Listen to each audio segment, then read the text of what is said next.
আজিৰ শিশু কালিলৈ দেশৰ সুনাগৰিক তথা দেশৰ ভৱিষ্যত। 14 নৱেম্বৰ শিশুসকলৰ কাৰণে এটা বিশেষ দিন। এই আপাহতে প্ৰতিজন শিক্ষাৰ্থীলৈ যাচিছোঁ মৰম আৰু অযুত শুভকামনা। শিশু দিৱসৰ লগত সংগতি ৰাখি আমাৰ বিদ্যালয়তো বিশেষ এক কাৰ্যসূচী গ্ৰহণ কৰা হৈছিল। জ্যেষ্ঠ শিক্ষক অৰুণ ডেকা ছাৰৰ সভাপতিত্বত তথা নিৰ্দিষ্ট বক্তা হিচাপে অতুল ছাৰৰ সাৱলীল ভাষণ আৰু বিদ্যালয়ৰ শিক্ষাৰ্থীসকলে কৰা বিভিন্ন অনুষ্ঠানৰ দ্বাৰা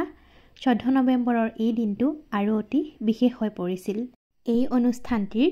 কিছু অংশ আপোনালোকৰ কাৰণেও আগবঢ়ালোঁ।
Wonderful.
পোহৰ দিয়া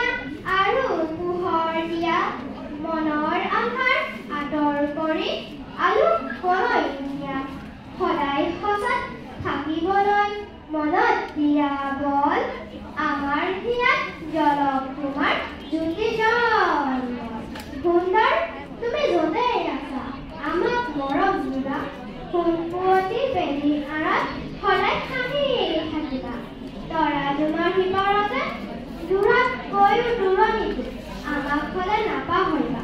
যাম কোনফালে পৃথিৱীখনত কৈ যাবা আহি ৰাতিৰ ঘটনা নজনা নুবুজা সকলো কথা শিকাই বুজাই যাবা সুন্দৰ তুমি নেদেখাৰে পৰা আমাৰ সেৱা ল'বা আমাৰ সেৱা ল'বা আমাৰ সেৱা ল'বা কবিতাৰ নিৰ্মাণ কবি কলাগুৰু বিষ্ণুপ্ৰসাদ হেনো বিদ্যবী বিদ্ৰোহীৰে তোল তোল অবনতহীন অতদিন তই আছিলি সুযুক্ত হলে বনাব নিৰ্যাতিত পীড়িত বিজয়ীত আজি এই নতুন যুগত কত জাগ্ৰত হেনো হেনো যুগত ৰঙা জল জল উঠ উঠ আন কাহিনীত প্ৰভাৱৰ ৰক্ত চন্দ্ৰ কৰাৰে তুলিত তুলিত ঔষধাধিকাৰীৰ ভয়ংকৰ খৰ্গ খাম খাম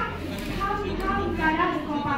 পদ অভিশাপ পূৰ্ণই দুসময় দুৰ্গ এটা নয়ন আহিলা কৃষক জনক ফুটানি নতুন ফুটা তোৰ অধিক কেটা তোৰ সকলো ফুলক কেটা তোৰ কৃষ্ণৰ হৃদয় খন কৰি কত দুখন থাকি ফুকি ফুকি পাঁচ ছয় তুলি ল কবিতা আবৃত্তি কৰিম কবিতাটোৰ নাম হ'ল গছ ভাল পোৱা প্ৰকাৰখন কবি শ্ৰী গগন চন্দ্ৰ অধিকাৰী